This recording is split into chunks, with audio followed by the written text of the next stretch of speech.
Assalamualaikum warahmatullahi wabarakatuh. Perkenalkan, nama saya Rifki Arisfa Reza dengan NIM 1216022, Prodi Matematika TBP 17.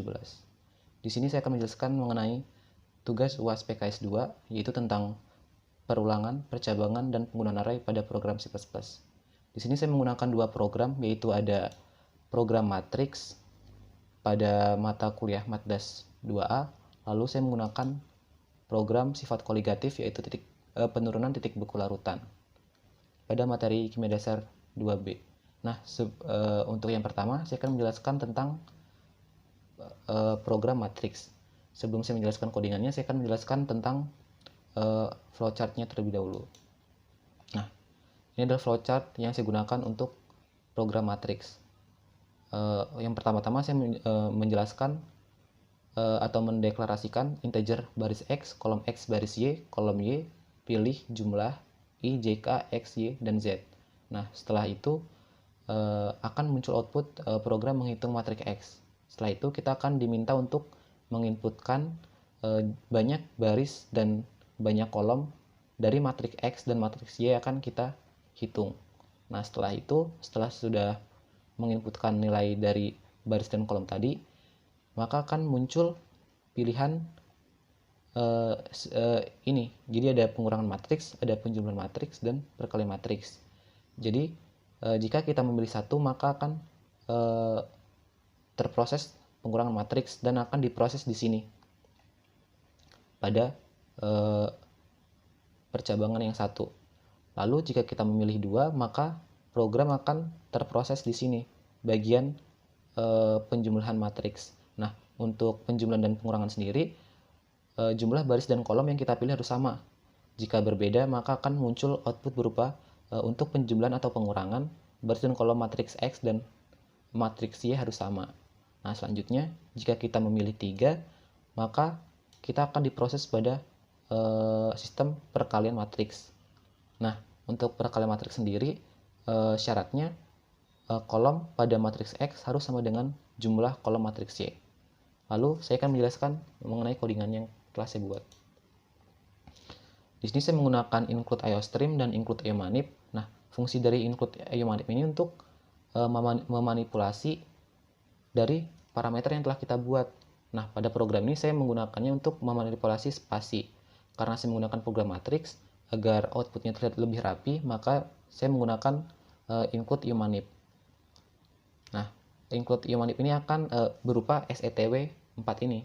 Jadi nanti outputnya akan terlihat lebih rapi. Pertama-tama saya membuat kamus terlebih dahulu, yaitu ada baris X, kolom X baris Y, kolom Y, pilih jumlah I, J, K, ada array X, Y, dan Z. Nah, setelah itu kita akan diminta untuk menginputkan banyaknya baris dan kolom matriks X dan matriks Y. Setelah itu kita akan diminta untuk memilih. Jadi sini ada 3 pilihan seperti yang sudah saya jelaskan. Jadi ada pengurangan matriks, penjumlahan matriks, dan perkalian matriks. Nah, jika kita memilih satu, maka akan diproses di sini, yaitu pengurangan matriks. Dan jika kita memilih 2, maka akan diproses pada case yang kedua, yaitu penjumlahan matriks. Dan jika kita memilih 3, maka akan diproses di case ketiga, yaitu untuk perkalian matriks. Nah, untuk yang penjumlahan dan pengurangan ini sama, hanya beda di rumus. Jika penjumlahan itu dari jumlah menggunakan tanda tambah, sedangkan jika pengurangan menggunakan tanda dikurang. Lalu pada perkalian ini sedikit berbeda karena rumusnya, jadi rumus perkalian matriks sendiri adalah baris dikali kolom. Jadi kita harus menginputkan jumlah kolom matriks X ini harus sama dengan baris matriks Y. Lalu jika kita tidak sesuai, maka akan muncul output untuk perkalian kolom matriks X harus sama dengan kolom matriks Y. Nah, saya akan menjalankan programnya.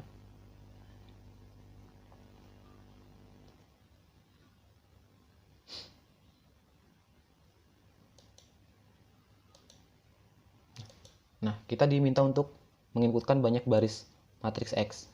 Di sini akan memilih 3, lalu sama 3. Ini saya mau menginputkan angka yang sama.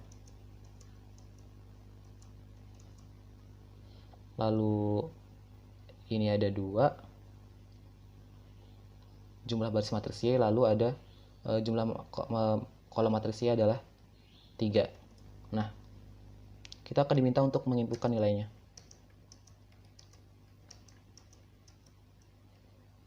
Nah, karena kita memilih satu, karena jumlah baris dan kolom antara matriks X dengan matriks Y berbeda, maka akan muncul output untuk pengurangan baris dan kolom matriks X harus sama dengan matriks Y. Jadi jika jumlah baris dan kolom antara matriks X dan Y ini berbeda, perhitungan tidak dapat diproses. Lalu saya akan menyontohkan untuk yang menggunakan sama. Memilih 2.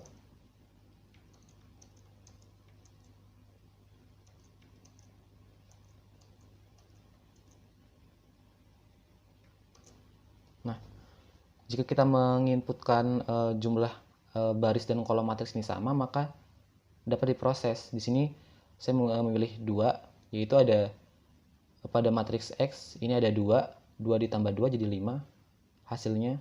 Karena saya menginputkan angka yang sama, jadi sudah terlihat hasilnya sama.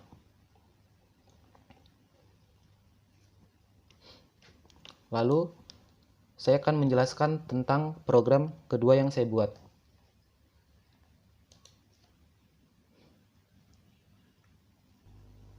Nah, pada program kedua saya menggunakan program penurunan titik buku larutan. Nah, di sini saya awalnya mendeklarasikan integer x dan pilih, lalu ada real atau float, n, kf, i, p, tf, m, g, dan mr. Lalu setelah itu akan muncul output. Kita diminta untuk memasukkan berapa kali percobaan, dan kita diminta untuk menginputkan juga nilai faktor Van Hoff atau i. Nah, untuk faktor Van Hoff ini kita harus memasukkan angka 1. Jika kita tidak memasukkan angka 1, maka program tidak bisa berlanjut sampai kita menginputkan nilai yang diminta. Setelah itu akan diminta untuk menginputkan nilai MR, menginputkan nilai P, dan setelah itu akan terjadi perulangan. Nah, ini input ini akan sesuai dengan berapa kali kita percobaan. Dan jika kita memilih 3 kali percobaan, maka kita akan diminta untuk 3 kali memasukkan nilai massa senyawanya. Jika sudah, akan muncul output konversi suhu. Nah, di sini kita dapat memilih 2 pilihan, ada dalam Celsius dan Kelvin. Jika kita memilih Celsius, maka akan diproses pada percabangan yang nomor 1, dan jika kita memilih Kelvin, maka akan diproses pada percabangan nomor 2. Nah, selanjutnya saya akan menjelaskan mengenai program C++-nya. Nah, untuk program C++-nya sama seperti yang sebelumnya, saya menggunakan include IOStream, lalu saya mendeklarasikan ada integer x, integer n, lalu integer pilih, lalu ada float kf. Untuk kfr sendiri sudah ketetapan, yaitu 1,86, lalu ada float i, p, tf, m, g, dan mr. Setelah itu kita akan diminta untuk menginputkan berapa kali percobaan yang akan kita hitung. Lalu kita akan diminta untuk memasukkan nilai faktor Van Hoff atau i, dan ini kita harus memasukkan nilainya harus 1. Jika kita tidak memasukkan 1, maka prosesnya tidak dapat berlangsung atau tidak dapat dilanjutkan. Nah, setelah kita menginputkan dengan benar, maka akan muncul output masukkan nilai massa molekul relatif, dan kita akan diminta untuk menginputkan nilai MR-nya. Lalu kita akan diminta untuk menginputkan massa pelarut air. Selanjutnya akan diminta untuk menginputkan nilai massa senyawa. Nah, untuk ini sendiri sesuai dengan berapa kali percobaan. Jika kita memilih 3, maka kita akan diminta untuk 3 kali memasukkan nilai massa senyawanya. Lalu setelah itu akan diproses pada rumus ini. Jadi ada rumus molalitas, yaitu gram per mr dikali 1000 per p. Jadi molalitas ini diibaratkan dalam variabel x. Nah, setelah dapat hasilnya, maka akan masuk ke dalam rumus penurunan titik beku larutan, yaitu molalitas dikali kf. Nah, karena molalitas sudah saya ganti dengan variabel x, maka rumusnya jadi x dikali kf. Lalu akan muncul output konversi suhu. Kita akan diminta untuk memilih kita akan menginputkan dalam bentuk Celsius atau Kelvin. Jika kita memilih Celsius, maka akan menginputkan nomor 1, dan jika kita memilih Kelvin, maka menginput nomor 2. Selanjutnya saya akan menyontohkan program yang sudah dijalankan. Saya memilih 2 kali percobaan. Nah, seperti yang sudah dijelaskan tadi, jika kita tidak menginputkan nilai 1, maka program belum bisa berlanjut. Kita akan diminta untuk menginputkan nilai faktor Van Hoff sampai benar. Saya akan memasukkan 3, masih sama, tidak dapat berlanjut. Nah, setelah saya memasukkan 1, maka program baru bisa dilanjutkan. Untuk nilai MR sendiri terserah kita ingin menginputkannya berapa. Lalu ini juga sama.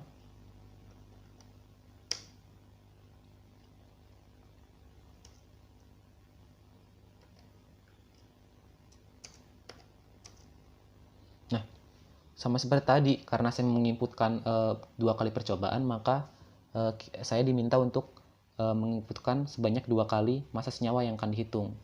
Lalu saya akan memilih konversi suhu, saya memilih dalam bentuk Celsius. Nah, untuk dalam bentuk Celsius sendiri adalah 13,02 derajat Celcius dan 26,04. Nah, karena saya menginputkan masanya adalah setengahnya atau 2 kalinya, maka penurunan titik beku yang dihasilkan juga sama. Jadi pada masa yang pertama yaitu 34 dengan penurunan titik bukunya adalah 13,02, sedangkan untuk yang masanya 68 maka penurunan titik bukunya sebesar 26,04. Saya akan menyontohkan dalam bentuk Kelvin.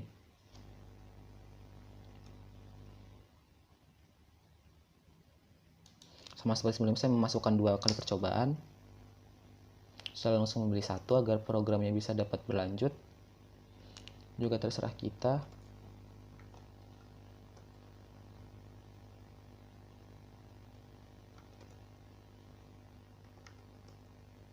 Lalu saya akan memilih nomor 2.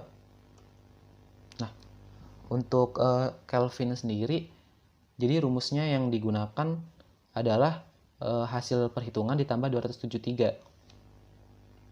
Nah, di sini berbeda dengan derajat Celcius. Jika derajat Celcius, maka hasilnya akan sesuai perhitungan dan akan langsung keluar sesuai perhitungan yang diproses di TF ini. Nah, tetapi jika kita memilih dalam bentuk Kelvin, maka dari hasil TF ini harus ditambahkan ke sebanyak 273, baru dia dalam derajat Kelvin. Seperti itu. Sekian program yang dapat saya jelaskan, kurang lebihnya mohon maaf. Saya akhiri. Wassalamualaikum warahmatullahi wabarakatuh.